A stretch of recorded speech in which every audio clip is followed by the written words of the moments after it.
Quentin Fougeroux et Luc Castro. Je vous laisse vous présenter, fondateur de Mado XR. Qu'est-ce que c'est Mado? Alors, bonjour à tous. Merci beaucoup de nous inviter. Nous, on est une toute jeune boîte. On a commencé, la boîte est créée depuis décembre 2020. Donc c'est la première fois qu'on fait ce genre d'exercice. Je ne peux même pas dire bon anniversaire. Pas encore bientôt. Moi, je m'appelle Louis. Je suis historiquement directeur de création, plutôt pour des productions de mode, mais aussi 3Diste depuis maintenant une dizaine d'années. J'utilise plutôt les technologies de 3D précalculées, donc Cinema 4D, Maya, 3ds Max, etc. Voilà, l'aventure Mado, on va vous en parler. C'est aussi une aventure qui s'est déclenchée pendant le confinement. On a tous eu envie de créer quelque chose. Et voilà, on va vous raconter cette histoire. Quentin, je te laisse te présenter. Bonjour à tous. Moi, je m'appelle Quentin. J'ai une formation d'ingénieur à la base, ingénieur en optique, et je me suis rendu compte que l'optique c'était hyper large et que c'était pas juste faire des lunettes pour les gens, et notamment toute la partie numérique qui m'a beaucoup intéressé, et j'ai travaillé ensuite dans la VR donc pendant 3 ans chez une startup qui s'appelle Garou, que vous connaissez peut-être, et puis j'ai rejoint l'aventure de Mado au tout début, à un moment où on avait beaucoup de difficultés, où il n'y avait pas grand chose qui marchait, et il fallait produire quelque chose vite. Donc on va vous raconter un peu notre histoire. Pour dire la réalité sur le début de Mado, on était au moment du confinement. Voilà. Moi j'avais une société d'événementiel qui s'appelle Atto Design, donc on fait principalement de la production de mode, et forcément pendant le confinement tout s'est arrêté. Autour de nous, il y avait des prestataires techniques, les loueurs de matériel qui avaient des quantités de murs de LED qui dormaient dans les stocks. Et on se posait vraiment la question de réinventer un petit peu le format à l'origine de la présentation de mode, du défilé, en se disant il y a une autre façon probablement de présenter des vêtements, de faire des shows, de faire des présentations. Et puis on a vu forcément, comme tout le monde, la démonstration que Epic et Disney et Lux Machina ont fait autour du tournage de The Mandalorian. On s'est dit, mais mon Dieu, cette technologie, c'est vraiment incroyable, c'est vraiment une porte vers un monde virtuel, et on pourrait potentiellement réutiliser cette technologie en France pour en faire des présentations de mode et pour justement révolutionner un peu ce format. Et c'est exactement ce qu'on a fait. On a contacté à l'origine le groupe PRG, qui est un groupe prestataire d'écrans LED. Je crois même d'ailleurs que c'est eux qui ont fourni les écrans pour le tournage de Star Wars. On leur a dit, montons ensemble une démonstration. On est capable en France de faire au moins aussi bien que les Américains, et essayons de faire ça. Voilà. Et c'est comme ça qu'on a commencé, et c'est à ce moment-là que Quentin nous a rejoints. On va vous parler après de l'évolution que ce studio prototype a eu, et aujourd'hui en fait du spectre beaucoup plus large que cette aventure a commencé à ouvrir pour nous, puisque aujourd'hui vraiment on parle de studio XR au sens XR Extended Reality, on va en parler, et c'est un concept qui est pour nous très fort, puisque le nom Mado en japonais ça veut dire la fenêtre, et donc on est vraiment, on considère qu'on est vraiment une fenêtre entre monde physique et monde virtuel. Voilà. Et au début, on avait envie simplement de servir un besoin pratique, faire des shows. Et puis en fait, aujourd'hui, on est en train de développer plein d'usages. Alors, nous, on aime bien parler de XR en parlant de virtual production, parce que la virtual production, ça va étendre toute la réalité qu'on connaît, donc les décors physiques, les personnes, avec un décor virtuel pour les amener n'importe où, à tout moment de la journée, avec une durée qui est infinie, comme le disait très bien Quentin tout à l'heure. On connaît ensuite ce petit schéma pour placer un petit peu la XR pour ceux qui connaissent un petit peu moins. Dans les secteurs graphiques, on a d'abord la VR que tout le monde connaît avec le casque, qui est entièrement immersive, où on voit pas du tout apparaître tous les objets réels, même si maintenant avec les technologies qu'Oculus développe, on commence à voir un petit peu de réel qui apparaît dans la VR. On a la technologie AR, donc qui est l'inverse. On voit le réel et on y insère du virtuel petit à petit, donc des petits objets, des filtres Snapchat, plein de choses. On a la MR qui vient combiner un petit peu, donc soit de la VR avec un petit peu de réalité réelle à l'intérieur, soit de la R vraiment beaucoup plus développée.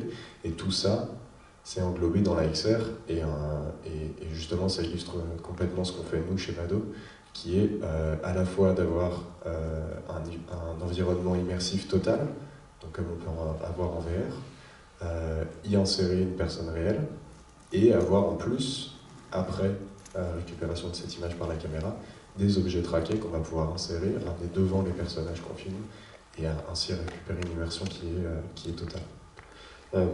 Pour nous, vraiment, le XR, l'Extended Reality, voilà, comme Quentin vous l'a expliqué, c'est un terme qui englobe vraiment beaucoup de choses, hein, beaucoup d'éléments et beaucoup de techniques. On essaie de se focaliser sur le côté vraiment immersif, c'est-à-dire que quand on pense XR, on pense immersion dans l'image. Voilà, les premiers exemples de Cave. Alors le Cave, c'est un concept sur lequel vraiment on essaie d'insister, qui est donc vraiment un volume, hein. Maintenant on appelle ça un volume. À l'origine, les premières démonstrations, notamment celles-ci qui ont été faites aussi graves, ça coûtait vraiment une fortune. Ça coûte malheureusement toujours très cher. Mais ça a d'abord été des applications militaires, puis des applications civiles, et on utilisait des vidéoprojecteurs comme ça pour créer des simulations en l'occurrence. Là, je crois que c'était rendu par Silicon Graphics, mais c'était déjà de la 3D, c'était déjà du real-time, et on avait comme ça cette sensation d'immersion. Et puis, en fait, cette technique de Cave, hein, donc vraiment de placer des sujets au centre d'une image, ont été très rapidement réutilisés par le cinéma.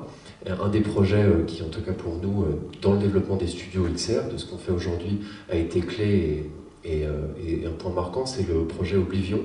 Puisqu'en fait, ce projet Oblivion, je ne sais pas si vous avez vu ce film, il y a la Sky Needle, hein, qui est cette espèce de grand bâtiment entièrement vitré. Et ils ne pouvaient pas créer le décor en utilisant la technique classique du fond vert. Parce que, je ne sais pas si vous savez, mais quand on fait du fond vert, en fait, dès qu'on a des réflexions dans des surfaces, par exemple du verre typiquement, ou du métal, c'est très compliqué de faire du keying, c'est-à-dire de remplacer le fond vert dans la réflexion.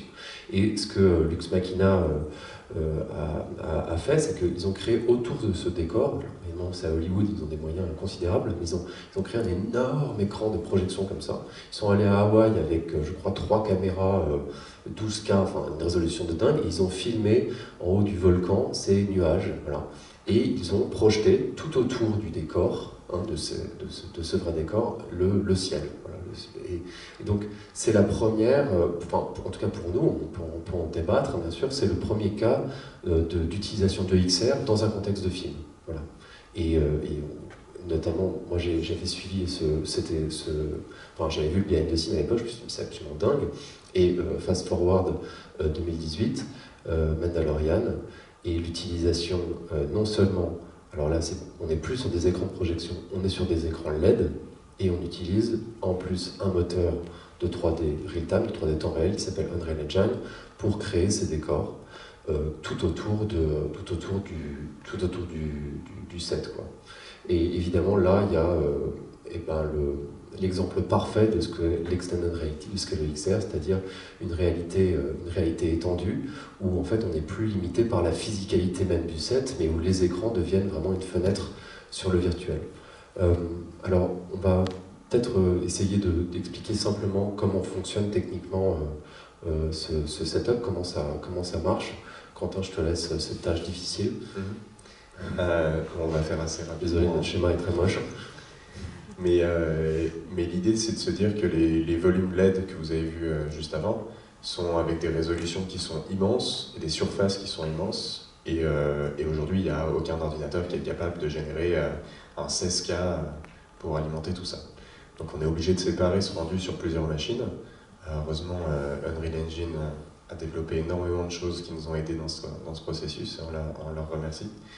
Donc nous, on a dans notre studio, par exemple, quatre rendus différents. Donc on a un rendu au sol, 2 rendus pour les écrans courbes et un autre pour tous les objets, tous les écrans qui vont retourner de la lumière sur le set. Et donc chaque écran a son ordinateur de rendu, et il faut qu'ils soient tous synchronisés, etc., avec la caméra, avec tout le Gendoc et tout le studio, et c'est ça qui est un peu compliqué à mettre en place. Et tout ça pour avoir un rendu qui est celui-là. Donc ici c'est une image qui vient de notre studio, où on voit la caméra qui est au milieu, qui elle est traquée, comme vous pourrez voir dans notre petite démo en bas en miniature. Donc l'idée c'est d'avoir en fait la position réelle de cette caméra à tout moment dans le moteur de rendu pour générer l'image correspondante en fonction de la focale, de la largeur de capteur de la caméra et de la scène qu'on veut rendre, bien sûr. Ce que vous voyez voilà, dans cette image, en fait, cette espèce de carré au centre, c'est ce que voit la caméra. Et en fait, tout autour, le monde virtuel reste généré. Il sert pour les réflexions, hein, sur la même technique que ce qui a été utilisé pour Star Wars. Mais ce que la caméra voit, c'est cette espèce de monde en fait, un peu déformé qui correspond à ce qu'elle a besoin de voir pour avoir une image qui paraît réaliste et dans lequel le sujet vient se confondre, quoi. Ce carré s'appelle d'ailleurs le frustrum, que je trouve un terme toujours absolument. Le frustrum. Frustrum, oui. Voilà. Et ce qui est à l'extérieur, c'est l'outer frustrum. Alors, on n'a pas fait suffisamment de recherche de pourquoi ça s'appelait comme ça. Mais déjà, c'est compliqué à dire et je trouve ça très laid. Mais ça s'appelle comme ça. Et voilà. Donc, voilà. Comme Quentin l'a dit, on a au début de l'aventure vraiment étudié un petit peu un setup technique, ce fameux schéma. Donc on a des ordinateurs qui rentrent chacun pour une partie de l'écran. On synchronise l'ensemble de ces ordinateurs avec un générateur d'horloge, de clock. Et ensuite on va diffuser ces flux dans chacune des parties et traquer une caméra, c'est-à-dire positionner dans l'espace la caméra. Et en fonction de cette position, on va rendre dans l'écran une image optimisée. Ça, c'était la théorie. Et donc on s'est dit super, ça marche, merci Epic, vraiment, vous nous avez donné la bonne méthode. Et en fait on s'est lancé dans un premier studio test. On a commencé à construire à Gennevilliers ce studio en analysant un peu toutes les bribes d'informations qu'on pouvait trouver sur le net sur comment réaliser un studio XR, parce qu'il n'y avait pas de mode d'emploi, enfin on a regardé beaucoup de behind the scene, Epic nous ont aidés en nous donnant pas mal d'infos et en nous donnant accès au développeur network. On a été aussi aidé par Nvidia, le fabricant de cartes graphiques que tout le monde connaît, par la société Arri aussi qui fabrique des caméras. Et on a développé avec le groupe PRG, donc ceux qui possèdent ces dalles LED, ce studio prototype qui était qui rentrait vraiment dans une boîte à chaussures, donc tout a été petit comme ça. Enfin, c'était quand même déjà assez large, puisqu'il fait 15 mètres de diamètre, mais qu'il était très compact. Et on a commencé à faire nos premiers essais de virtual production. On a créé un film de démo qu'on ne montre pas là parce qu'il est un peu long, mais que vous pourrez voir, qui s'appelle Mado, qui est une chorégraphie de danse écrite par Fanny Sage, et le film est réalisé par Mathias Schelbourg, que certains connaissent et qui est vraiment un artiste de grand talent. Et on a, voilà, dans ce studio prototype, commencé à travailler, commencé à expérimenter sur des mondes virtuels.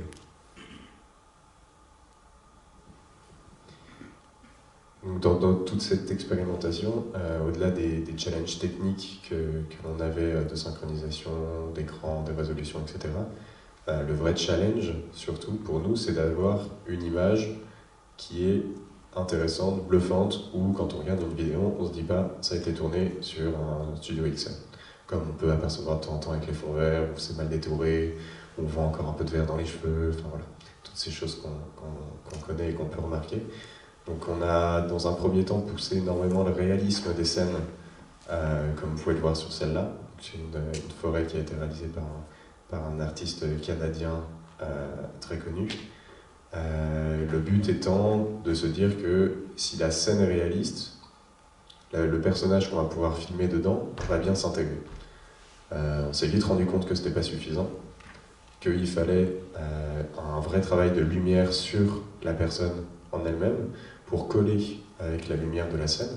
Donc là par exemple dans ce type de scène, on va récupérer les faisceaux de lumière qui traversent les arbres pour arriver avec des ombres de feuilles un peu sur la personne et faire en sorte qu'on va vraiment rentrer dedans et faire en sorte que la XR prenne tout son sens, que ça soit vraiment une réalité étendue et pas juste une incrustation dans une réalité virtuelle.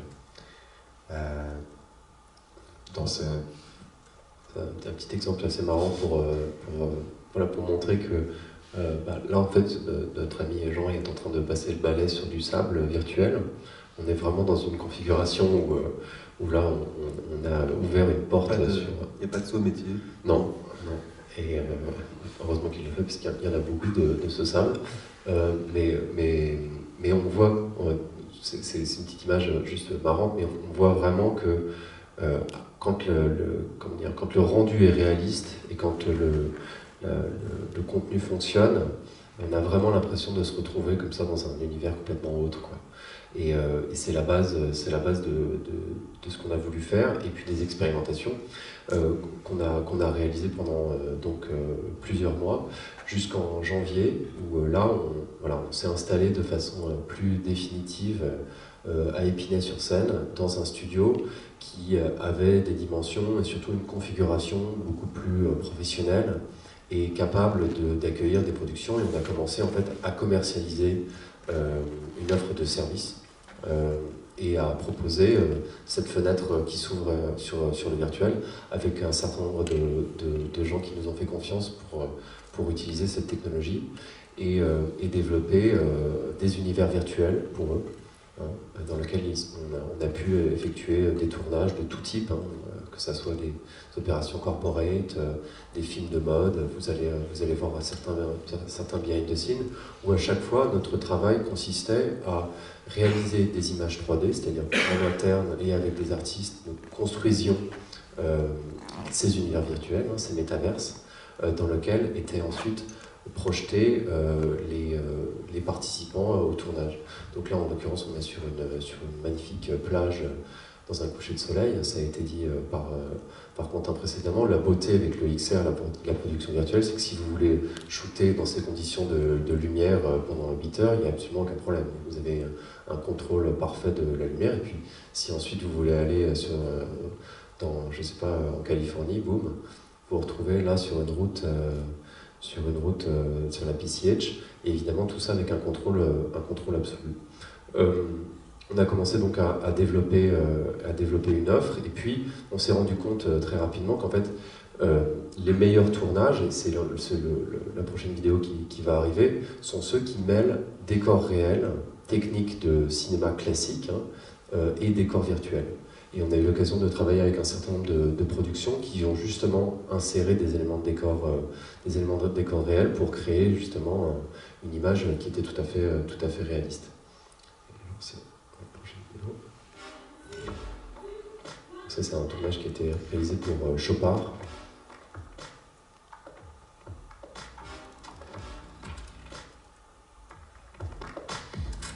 Donc là, on va apparaître justement les différents éléments de décor. Donc on a des draps, on a des fenêtres, on a des grilles un petit peu, on a des vitres.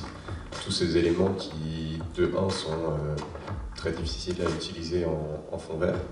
Et c'est ce qu'on a voulu montrer un peu avec cette technologie, c'est que ça nous offre des possibilités de tournage qui étaient plus difficiles avant, ou alors il fallait aller absolument sur site. Alors que maintenant, on fait tout dans notre studio, on fait avec de la pluie, on fait vraiment des SFX assez intéressantes. Et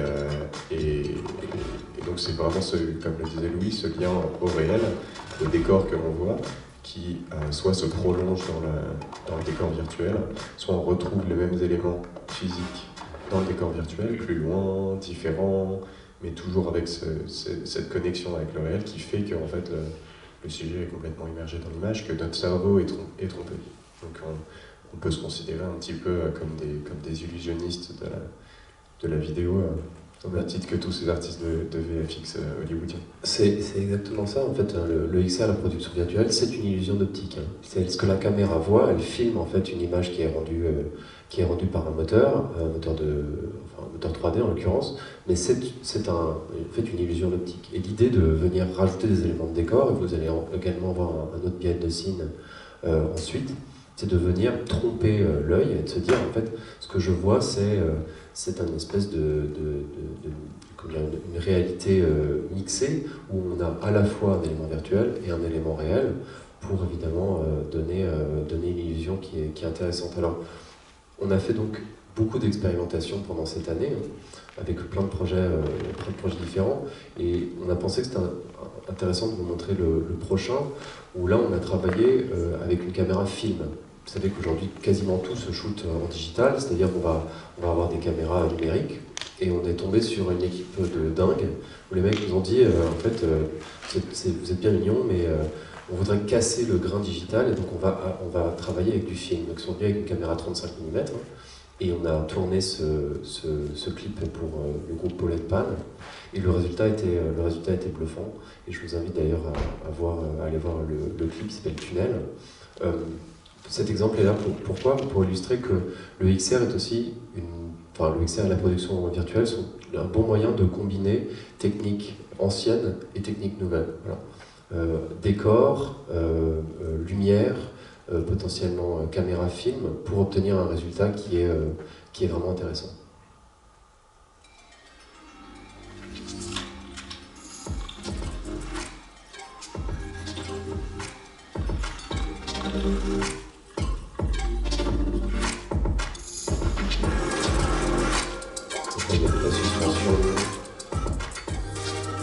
On filmait également une maquette avec une caméra, on reprojetait en même temps dans l'écran LED, et des feuilles de décor étaient rajoutées pendant ce tournage entre l'écran et les acteurs.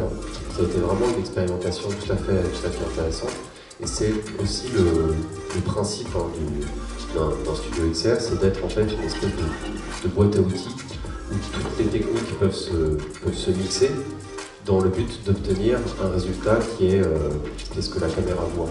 Et en fait, peu importe les techniques qui vont être utilisées, que ce soit des images réelles, là en l'occurrence des maquettes qui ont été filmées, Star Wars a aussi fait ça. L'important c'est ce que la caméra voit et le résultat final. Et donc on va tout le temps être dans une optique d'essayer de trouver des techniques, d'optimiser l'image, de manière à ce que ce qui est perçu par la caméra paraisse réaliste. Voilà. Un autre exemple de ce qu'on nous demande très souvent de faire, c'est ce qu'on appelle des rollings. Donc c'est en fait des plans qui seraient coûteux de réaliser dans la réalité, où on va avoir un acteur sur une moto ou une voiture, et on va projeter un décor mouvant autour de lui.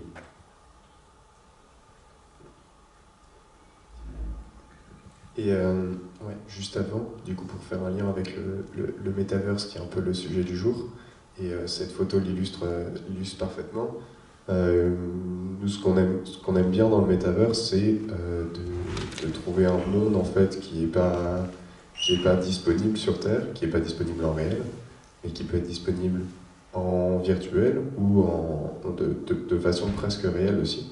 Et donc ce qu'on aime bien faire, là on l'a fait sur ce clip pour Naps et Bosch, c'est d'emmener les gens, les acteurs, sur des lieux qui sont aujourd'hui inaccessibles. Typiquement la Lune. La Lune, on ne peut pas y aller pour filmer, à part il y a quelques personnes qui ont pu y aller pour l'instant.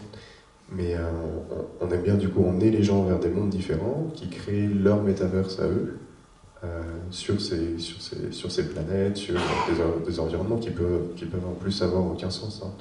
On a fait des réalisations très graphiques, très modernes, où on a juste quelques lignes, c'était très lié à de l'art contemporain, si on peut dire, et c'est des choses assez intéressantes à découvrir, à expérimenter, parce qu'on va au-delà de ce qu'on connaît, et on crée des choses qui touchent les gens, qui les sortent un peu de leur zone de confort. Un dernier exemple qu'on voulait vous montrer, c'est un projet qu'on a voulu absolument faire pour une émission qui s'appelle Game of Roll, qui est donc un jeu de rôle, une émission qui a lieu sur Twitch. Et on voulait justement, alors là pour le coup, créer vraiment une porte vers leur métaverse, puisqu'ils ont un univers hyper riche qui se développe. C'est une émission qui dure 3 heures. Et on a donc, en suivant la narration qu'ils nous avaient donnée, développé des scènes 3D. Ils ont ensuite, vous allez voir dans le court extrait vidéo Après, ils ont ensuite réalisé la totalité de leur émission directement, complètement en immersion dans l'image. Voilà.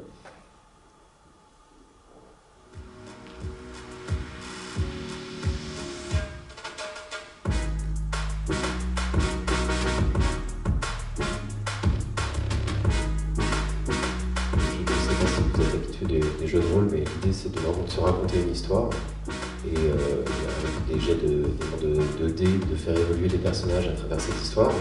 Et au fur et à mesure que l'histoire évoluait, on changeait les décors, on avait la possibilité également d'influer sur des éléments comme le ciel, des orages qui pouvaient arriver, et de faire évoluer les personnages dans un décor complètement immersif, ce qui évidemment a produit un effet absolument génial, puisque à la fois les participants avaient vraiment l'impression d'être dans l'univers qu'ils décrivaient, mais on a aussi fait un truc assez marrant qui était que on a eu une interaction avec le chat sur Twitch.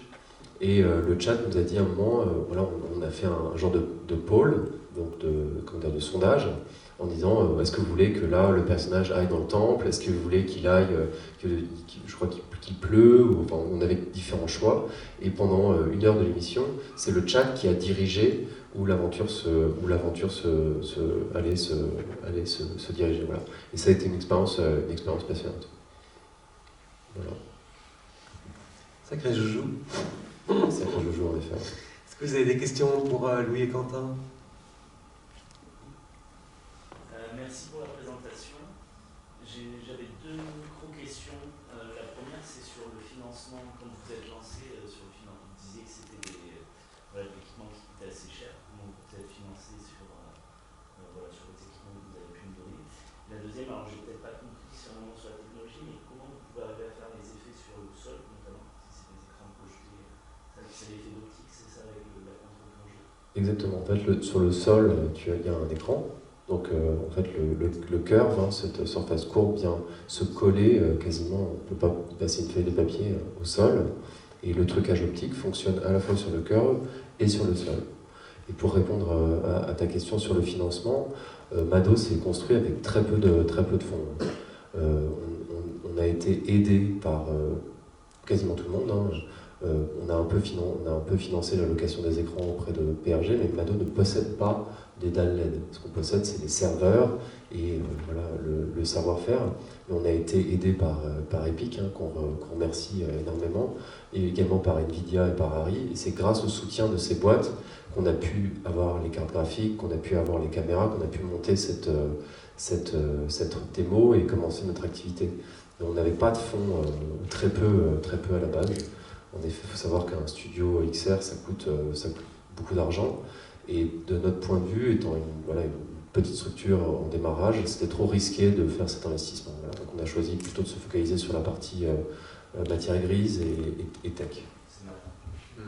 Et pour compléter un peu la question pour le sol, en fait, ce qui va permettre le trucage optique, c'est de savoir quelle est la forme de ton écran LED en fait, et comment tu vas projeter ton contenu. Donc en fait, tu vas le modifier un peu pour qu'il prenne la taille qu'il aura quand il sera projeté dans la LED. Donc il y a une partie courbe vraiment qu'on a sur les écrans courbes, comme Loïc disait. Et pour le sol, en fait, on dit juste que le sol est ici, dans notre environnement virtuel. Et donc il arrive à reprojeter et on a toute la perspective qui suit bien entre l'écran courbe et le sol et qui fait que ça marche. Merci. Pardon, et du coup, vous venez de dire que vous ne possédez pas d'écran LED, c'est-à-dire qu'à chaque tournage, le producteur les loue, les réinstalle, enfin ça? On a beaucoup évolué, on a aussi beaucoup appris durant cette année et on a repensé la façon dont on voulait fonctionner, que ce soit avec nos clients présents et futurs. Et aujourd'hui, on veut être agile, c'est-à-dire qu'on a un savoir-faire qui est, on a fait vraiment un grand nombre de tournages. Pour ce qui est du marché français, c'est vraiment pas mal. Et donc ce savoir-faire, on veut pouvoir l'exploiter auprès de studios qui sont différents. Aujourd'hui, il y a une économie dans le développement de cette nouvelle technologie qui est complexe. Les studios XR coûtent cher Et même si de plus en plus de gens s'y intéressent, malheureusement, ils font face au mur de l'argent. Et parce que les journées de tournage coûtent très cher. Voilà. Et donc on s'est dit, c'est mieux de ne pas avoir de studio, c'est mieux de ne pas rester d'ailleurs en partenariat exclusif avec le groupe PRG comme on était au début, pour justement être plus flexible et pour pouvoir potentiellement aller tourner dans plein d'autres studios. Je sais qu'ici d'ailleurs il y en a un qui est, paraît-il, fantastique, qu'on aimerait beaucoup aller voir. Et c'est la façon dont on voudrait procéder de manière à pouvoir offrir de la flexibilité aux différentes productions qui souhaitent faire appel à nous. Est-ce qu'il y a un modèle de réutilisation des assets, des décors 3D? Parce que aujourd'hui, dans le mur de l'argent, il y a à la fois la question du coût de location, l'équipe technique, tout ça, mais il y a surtout ces assets 3D qui sont le cœur du réalisme. Est-ce que vous envisagez d'en créer pour vous-même en espèce de librairie et pour pouvoir mutualiser l'accès à ces assets 3D, à ces décors, à plus de clients, pour pouvoir faire tomber sous de l'argent? Est-ce que vous avez une vision sur cette question? Alors, c'est une excellente question. On utilise Unreal Engine et il y a une bibliothèque Marketplace où il est possible d'acheter, parfois d'avoir des assets gratuits qui vont déjà aider substantiellement à faire baisser le coût de production des univers 3D. Ça, c'est quelque chose dont on va parler à nos clients. Encore une fois, le but pour nous, en étant une jeune start-up, c'est de faire des tournages. Pas forcément d'essayer de gagner des millions d'euros, mais déjà de faire des tournages, de diffuser la technologie. Donc c'est déjà une bonne façon de procéder. Ensuite, il y a une banque qui s'appelle Quixel, qui est aussi également intégrée dans Unreal, qui permet d'avoir des matériaux photoréalistes qui sont utilisables gratuitement. Ensuite, quand on tourne et qu'on développe des assets originaux, ça va vraiment dépendre du deal qui est fixé avec le client. Certains clients souhaitent développer des assets entièrement originaux qui ne soient utilisés que pour eux. Évidemment, le prix sera forcément adapté. Et d'autres vont accepter que ça soit un peu un mix and match. Et c'est à peu près 50-50. Voilà. Mais évidemment, l'idée pour nous, c'est de constituer une banque d'assets de plus en plus fournie, de manière à potentiellement réutiliser des différents éléments et faire baisser le prix des univers 3D. Et est-ce qu'on peut réutiliser des assets existantes qui ont été faits pour un jeu vidéo ou pour autre chose? Légalement? Oui. Enfin, avec l'accord, oui, bien sûr. Oui, la question, c'est... Techniquement, c'est possible? Alors techniquement, oui, c'est possible. Après, ça dépend des accords qui ont été mis en place par ceux qui ont créé les assets. Certains vendent leurs assets avec les droits qui vont avec. Certains vendent juste une licence commerciale avec. Donc ça dépend énormément des assets. Par exemple, tous les assets Megascan sont libres de droit commercialement.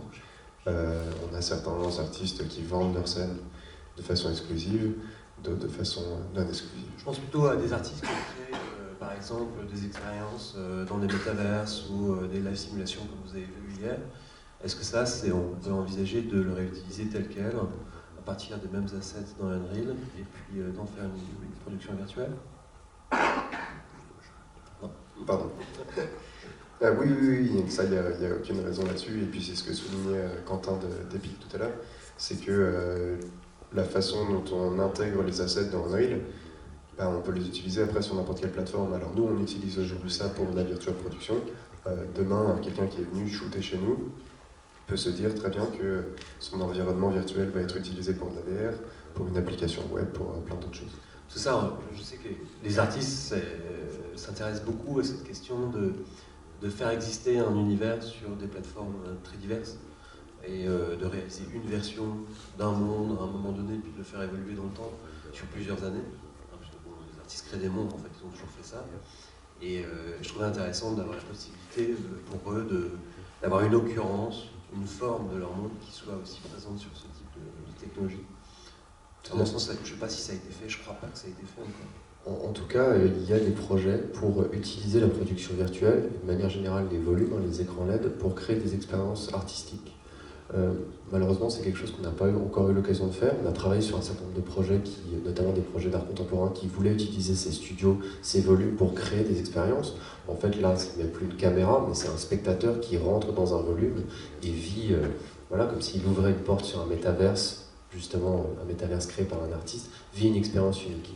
Et ça, je trouve ça passionnant, extrêmement intéressant. On en parlait notamment avec Karen hier de DSL Collection.